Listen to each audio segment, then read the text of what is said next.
Dun, dun, dun. Ladies and gentlemen, this is JoeJinMovieSoAwesome. I'm Joe. I'm One Jin. Big shout out to all our most loyal subscribers: ZZ, Scott Walker,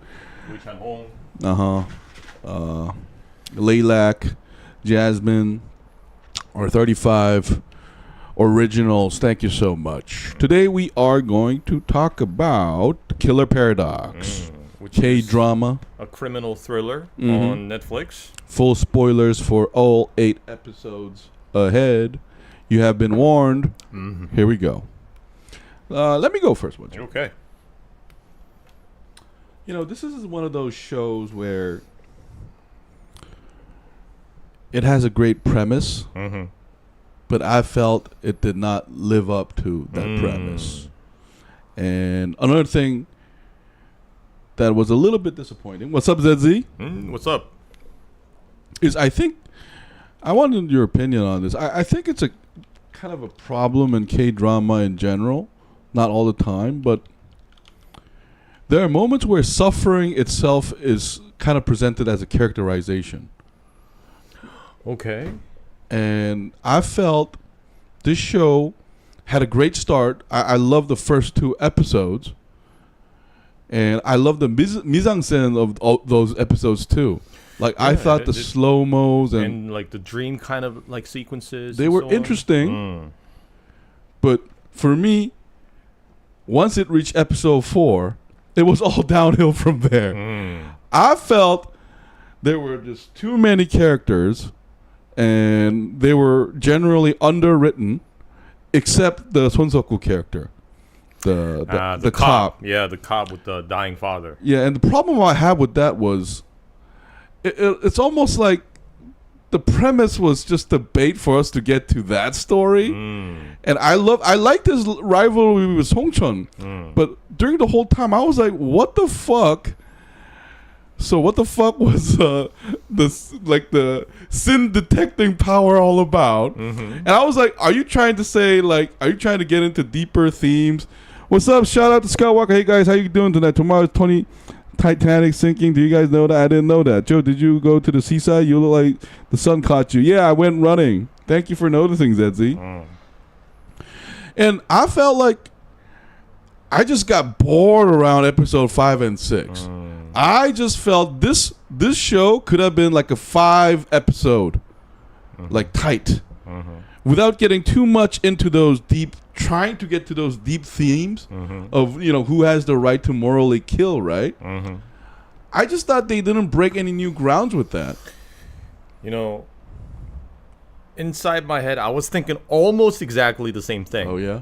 Up until episode 2, it was super intriguing. I really liked episodes 1 and 2. I agree.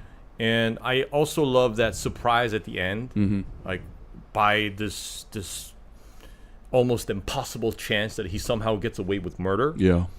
But as soon as it goes into that weird like vigilante mode, I was thinking to myself, now this is like a different show. Yeah. Because episodes 1 and 2 promised me something different. But then it didn't deliver. You know what this is? Like I think this show tried to do what Moving and what the webtoon artist Tang does well. Yeah. And I you know what? I commend the effort. But like I said at the start, I think one of the problem with a lot of K-dramas is they always take suffering for like a characterization. You know, let's say I have a dead mother or cancer. I mean, those things are fine. But that doesn't define a characterization. Yeah. A character must start at a point A and go to a point B. And that process is character building. You know what I mean? Yeah. I think Game of Thrones in the first 4 seasons did that extremely well with Jaime Lannister, for example. Good point. And Jon Snow.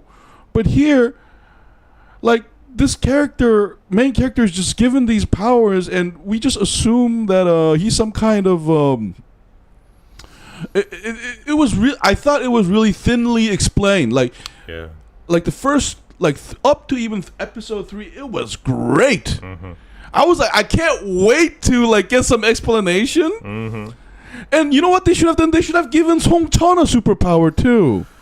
I thought that was The villain. also quite weird because at the end, towards the end of the show, he gets a lot more screen time. Yeah. Yet he doesn't get the development that should come with it. Yeah. And I was wondering, so they do get like flashbacks, but that's it. Yeah. And it's kind of hinted at first that maybe he wants to like hurt our protagonist, but later on it turns out he kind of wants to talk to him because he believes that maybe he's like one of the same kind or something. But then in order for to convince me that he wanted to see the protagonist so badly, maybe they should have, like you said, given him a superpower, which is quite similar in a way. Yeah. But these two have like I don't know, like an opposing like sets of values or something, and then it kind of develops into a conflict. Maybe they should have gone with that route. Yeah. But they don't have any of that. Yeah. And they just show us this like flashback of the cop and Song Chun, and it really kind of leads our protagonist nowhere. Yeah. Which I thought was really weird. Yeah. And by the way, that sin sensing thing that reminded me a lot of what was it, Unbreakable? Yeah, me Bruce Willis. Yeah. Unbreakable. Yeah, it reminded me a lot of Unbreakable. See, like if you're gonna do like, I'm glad you brought that up because that's what I mean when I say it should be 5 episodes. Because like if you don't explain it properly, it just becomes a gimmick. Yeah, like a shtick, and I just felt like it didn't even connect. What annoyed me was it didn't even connect with Son Seok-gu cop's character that much to me. Yeah. I mean, the funny thing is, if those themes were separate, I might have liked the Son Seok-gu and Song Chun movie alone, like a 2-hour one. Yeah. Where so you killed my father, yeah, but exactly. it turns out his father was dirty and blah blah blah. Like and I was a little bit disappointed. For example, Moving didn't have this problem is because Moving was much longer and everybody had a superpower. So that shtick worked because it's like the way we watch Marvel movies. Yeah, that's right. You know what I mean? But here, I couldn't tell if they were trying to be serious or... And I will say this though. Like, the ideas were great. The mise-en-scène... especially in the earlier episodes where like the slow-mo didn't seem redundant to me. I think it happened once and there are a lot of visually surprising, well done thing. Yeah. I think the creator here is a deep fan of serious movies because it comes from all of those. Yeah. But the first half is basically psychodrama. I love you, old boy, fanfic almost, and then later it's like a serious good versus evil. I'm like, dude, like I don't know who the creator is, a man or a woman, but I was like I admire the effort, but it failed because it's really hard to blend those genres together. Yeah. I think only a true auteur can do that. Very good. Like Snowpiercer, for example. Because Snowpiercer is weird, thrilling, scary, and funny at the same time. And it weaves that message very well together. Yeah. With the entertainment. Yeah, because that one had a more streamlined way because it's a train. It's literally you're upgrading to like you start off coach and you're trying to go to the first class. Yeah, right. And then there's a continual journey. So there is a much more straightforward path. Yeah, but maybe it's kind of we're being a little harsh on the show because now looking back, Snowpiercer was directed by an Oscar-winning director. Yeah. So, Scott Walker Jim, what did you think of Scream 6? Oh no, Scott Walker. I watched Scream 5. I did not get to watch Scream 6 yet, but I did watch Scream 5 now. So we're gonna talk about Scream 5 after this, Walker, just for you.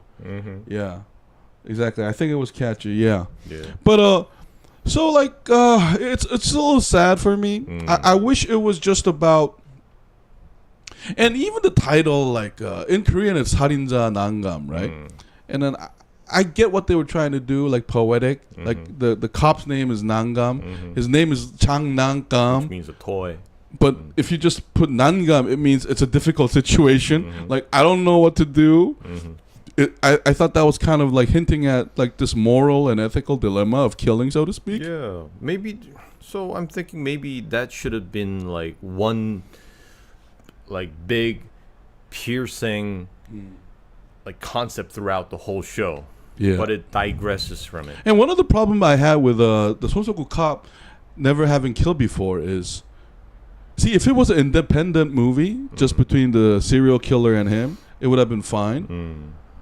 But I already seen the other dude kill a lot of people. Yeah. I'm like, dude, just shoot the motherfucker. I've seen this. You know what world you're living in? But. And another thing is, you know, that Robin guy, the vigilante wannabe.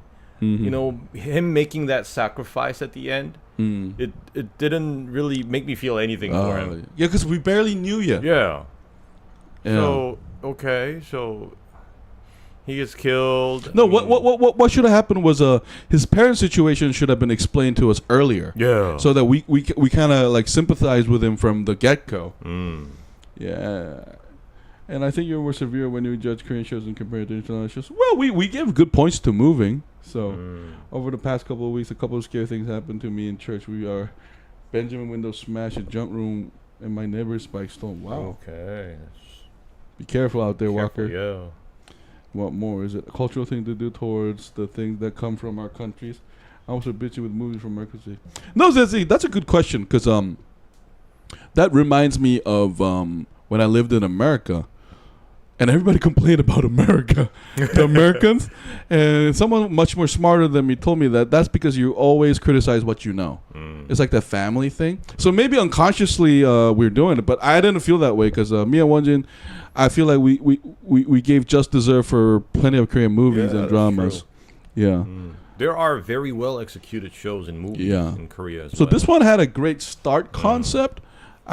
I have a problem with a lot of the execution. Yeah. Especially it withered downs a little at the end where maybe I feel like I didn't get the theme done enough. Especially the middle part. Yeah. Because I didn't know why you went to Busan and like it was such a side trip. Yeah. You know, let me give you a good example of a side trip like that actually having an impact on me. For example, the military drama, the first season. Oh, DP. Yeah, remember DP had that side stuff too? Yeah. But it was always a part of their mission to catch those things. And I felt it served the greater message of the injustice of a military system that is, you know, maybe too harsh, toxic, etc., etc. But here, I was confused because I still don't know you, man. Like what is happening to you? Why are you doing the sin detections thing? Yeah, and all that. I think those side stories were just there, so just to tell us what kind of character Songchun was, and I think that was it. And compared to shows like DP, like you said, it doesn't really weave into the bigger message. Yeah, I wish that they would have continued with what they did with episodes 1 and 2. So, for example, the protagonist continues inadvertently killing, and then eventually his sins catch up with him, and eventually he needs to pay what is due. Yeah, I agree with that. I think that would be like a better overall story for the protagonist. Especially once Hongchun is dead. The cops have to do by that same moral rule. Yeah. Like I did not like the ending where he's back to maybe killing people or stuff. Like who gave like that doesn't mean the cop like you know because the Batman did a better job on explaining this. You know what I mean? It always starts with one. Yeah, and Batman was clearly aware that he was a criminal too, you know, but his code protects us and we sympathize with him. Yeah. And that's where the compromise of the cops come from. But here, I thought that was a little lacking. Do you think America is a very dirty country or is a very clean country to visit? Because, I mean, Walker, are you talking about like road cleanness and stuff? Well, it depends on which state and which neighborhood you go. Yeah, that's true. It's very different per state and county and all that. So there are very dirty parts and unsafe parts. There are also very great parts to visit. Yeah, and those areas on the verge of a gang war, Scott Walker, stay away from those neighborhoods. Yeah. You know, people get shot. Yeah. You got to be careful. So anyway, I want to praise Son Seok-woo's acting though. His acting was great. I felt like he presented the. He. By the way, the character he played is an upgrade of a lot of Korean cop, like in the past, like Public Enemy. The stereotypical. Stereotypical anti-authoritarian, Wire McNulty type of Korean cop. We had a lot of characters like that, so he's kind of an extension of that. Somewhat rebellious, yet very confident at his job. Yeah, very very mean, like seemingly mean, but actually has a good heart. If I got a Korean tattoo, would it be very offensive for Australian or American to go to a Korean tattoo? No, not at all. We don't really mind. Yeah. So anyway, let's keep this number grade. Yeah. I would give the first 2 episodes like 8.5. No, but you got to get the whole season. The whole season I could give. That's like saying the first bite of the hamburger was great, but by the time I finished, I wanted to shit my pants. For the whole season, I could give it like a 6. 6. I'll give it a 6. Ah, man, I'm thinking between 6 and 7. But now that we talked about it, I gotta give it a 6. I wanted to give it a 7, but I just remember that ending, and it was just like, because here's this thing, like overall, it felt like things were happening to the people, not the people leading something. Oh, that's a good point. And that's a big difference. It's almost like a disaster movie. Yeah, like a short story and a novel. You can argue which one is that, but you should get a tattoo with the word "dongmul" means potion of life. That does not mean a potion of life. You're dangerous learning your Korean culture. No. But anyway, guys, so we're gonna give it a 6. We're 6. So sorry. I really wanted to like it. The first time I was watching it, I think I told Wonjin like, "Oh, this is great," and then it just didn't work in the end for me. Yeah. Anyway, guys, we'll take a short 3-minute break and come back to talk about Scream 5. Yeah. Since I watched Scream 6 Skywalker, maybe I will you and I can chat about if you have Scream 6 questions without spoiling Wonjin, because he's gonna watch it for next week. All right. Anyway, this has been JoeJinMovieSoAwesome. I was Joe. I was Wonjin. See you in a bit. Bye-bye. ZZ gives it a 7.5. It was better than other K-dramas. All right. We're also watching Fallout, guys, by the way. Fallout is coming. I've seen worse. Coming next week. No, but I've seen works for like 1,000 movies. Titanic ship build. Will you guys go on the ship, or do you think history will repeat itself? Nah, I think, ships constructed with modern technology, it's not going to have the same problem. And I'm pretty sure now they have a much better radar to detect icebergs. Unless we meet Godzilla in the ocean, man. Oh, shit. Yeah. Okay. Turn off microphone, please. Please turn off microphone.